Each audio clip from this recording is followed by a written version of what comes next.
Well, as I said, before you can actually lay down a pattern, you've got to decide which sounds you want to use in that pattern. And that little packet of information is known as the kit. It contains all of the drum assignments as well as the 3 voices you're going to use for tracks 1, 2 and 3. Now, the DR-5 actually comes equipped from the factory with 48 preset kits. Just like with the patterns, they've given us a lot of ideas there to work with. I generally prefer to start with one of the preset kits, again, copy it across and then change it to suit my needs. Anyway, how do you see what these kits are? Well, on the front of the unit we have a button dedicated to this called Kit. Hit the Kit button and you will see the kit number starts flashing, and each kit has its own name, just as with the patterns and the songs. I can use the data device to scroll through the various kits, and as you can see there, we've got some imaginative title kits, Pop 3, Pop 2, and so on. Each of these kits containing a different range of sounds. If I keep scrolling through, you'll see we get to 48, and then we'll go into the user memory area, U00, and we've actually got 16 user memory locations, so you can fill those with your own customized kits. First of all, select the kit. I'm going to go for kit preset 00, which is the heavy rock kit. If I then hit the shift erase button together with the pad button, I'm now looking at the instruments contained within each track. Using the track select button, just as we did earlier, we can step through and see the instrument names assigned to each track. So for example, on track 1 here, I have heavy guitar.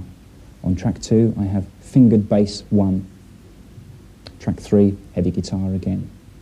Now, you'll notice there's nothing flashing on the display, and that generally means that there's nothing you can change. If there's a user editable parameter, it will generally flash. So what I want to do is start with a kit that's roughly what I want and copy it across to the user memory location. So to copy it, we first come back out to the kit name display, obviously by hitting Kit again. Preset Kit 00 is flashing. I then go Shift, Copy. And it asks me if I want to copy kit to user location U00. Well, I've got something in there already, so I'm going to go for user location U01. Hit enter. Are you sure? Done. Okay, so that's how we actually copy the kit across. Well, let's go to user location 1 and see that it's there. Back a bit, there we go. Heavy. Well, that was our original kit. If I now go and have a look at the sounds on each track, you'll find that they will flash, which means I can change them. Okay, well, let's start by hitting Shift Erase and Pad. Okay, well, the track select window shows me that I'm actually looking at the drum assignments. Instrument, bass, slide. Well, the drum track actually differs from the other musical tracks in that I can assign a different sound to each pad. So if I start by playing some of the pads, you can see that the actual pad number changes as I hit the different pads, as well as the name of the sound assigned to that particular pad. So let's go back, and in the bottom left-hand corner here we have my bass drum. Okay, and it says solid K. Well, I can change that, and I've got a choice of sort of 20 bass drums. I can actually scroll through and find a different one. Ooh, that's quite a nice sound. Again, hit the snare. I can change that. That's a nice one. Okay, I can go through the whole kit, all 32 pads worth, and actually change the sounds on each pad. Once that's done, once I'm happy with that, I can hit the track select button, and I'm looking now at the instrument name for track 1, heavy guitar. Well, I want to change that. I want to make that slap bass, for example. I generally put the bass on track 1. Track select, we're on track 2 now. I can change that to maybe a sawtooth sound, for example. And again, track 3, a fantasy pad sort of sound. Okay, and that's the kit. That would be the kit as I want it for my song. I don't have to actually write that into memory. That's now stored. Any changes you make are automatically put into memory. Okay, so we can come out of kit mode. Let's go back into pattern mode, shift pattern, and we're ready to record our pattern.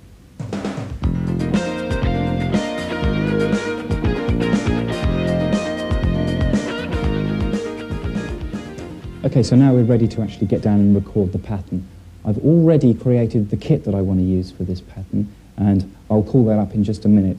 But let's first of all select a blank memory slot. Go to the unit. I'm going to select pattern 302. Now, I've already prepared this by writing the name, but that's all I've done. So the next thing I need to do is actually set the time signature for the pattern. To find this particular page, you use the cursor controls, and we go one step to the right, and you can see there that the time signature flashes, and we have a time signature of 16/4. In musical terms, that may seem a little bit odd, but what it in fact means is we've got 4 bars of 4/4. So therefore giving us a 4-bar pattern, which will be repeated as we're recording. Okay? I like to work with a 4-bar phrase, basically. We have other time signatures with different denominations. You can do some very weird and wonderful things. But we'll set that back to 16/4. Okay? Come back to the main name page. Now what we're going to do is we're going to hit the red record button. It actually says real stroke step because there are 2 ways of entering data into the DR-5. But if we just hit it once, you can see there that we have a little flashing semi-quaver. That's our quantize. Now, before I talk about quantize, there's one other thing we must do before we do anything else, and that is make sure that we have selected the kit that we're going to use for the pattern, because the kit will only be remembered as having gone with that particular pattern if it is selected at this point. So you have to be in record ready mode in order for the kit selection to be memorized. Okay?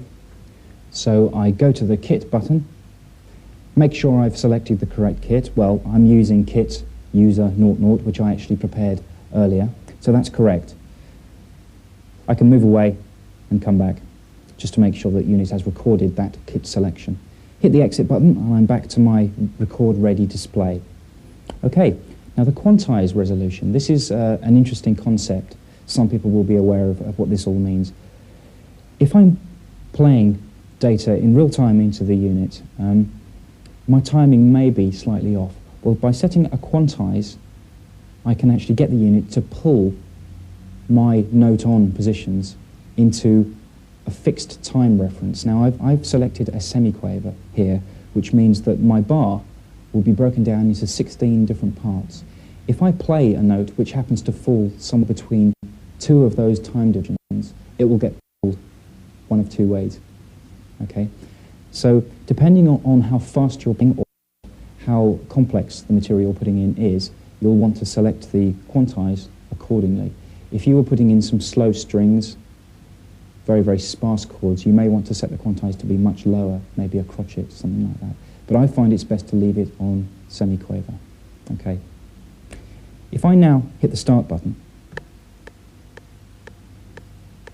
you can hear there the metronome. The start button itself has a little red flashing LED above it.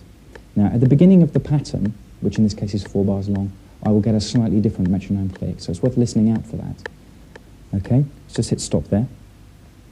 What I want to do first is actually record the drums. So I go to my track select button, move along until I hit drums. Yep, we've got some drums there. Okay, so we're ready to start recording now. I've actually reduced the tempo slightly just to make things a bit easier for me. Hit the start button and we should be ready to go. Putting down the bass drum and the snare drum. 2, 3, 4, 2, 2, 3, 4, 3, 2, 3, 4, 4, 2, 3, 4.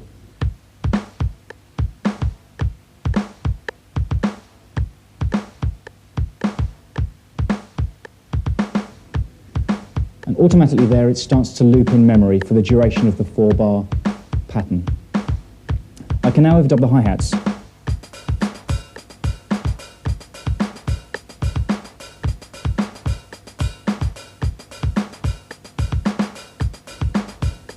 Again, looping happily. Now without stopping, I can change tracks and go and overdub the bass part.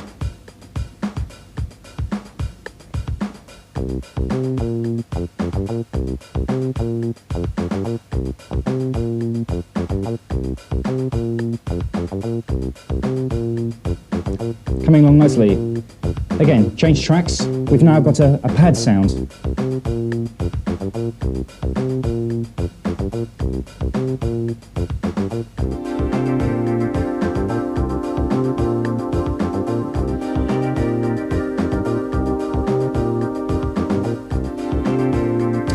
finally, track 3.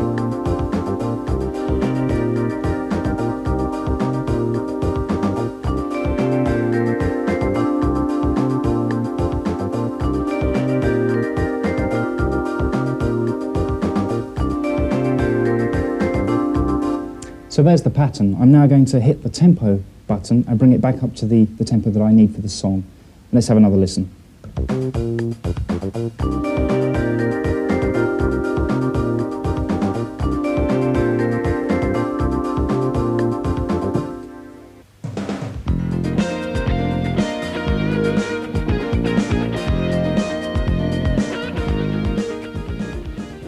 Okay, so we've recorded our pattern. There may be some problems with the pattern, there may be some tidying up. If you've made a mistake, it's a simple matter to erase the track that you happen to have made the mistake on. You hold down the Shift Erase button while pressing a pad that happens to have that sound on it. That's simple, but you may want to get involved in some slightly more detailed editing. Well, for that purpose, there's a function called Step Edit. You can get to the Step Edit mode by hitting the Record button twice. So let's just do that. I've selected my pattern, 302. Now you'll see on the display here we have our quantized resolution flashing as normal, but underneath we see something quite different. PT, well that stands for pitch. If I use these controls here, I can move over and actually change the value of the pitch of the event at that point. Keep going, and I've got the accent control, so I can actually change the accent.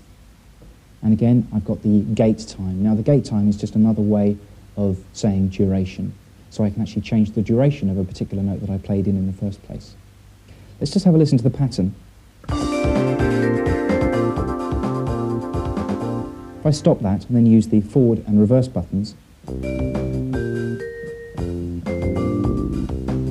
can actually hear I'm stepping through each event sequentially.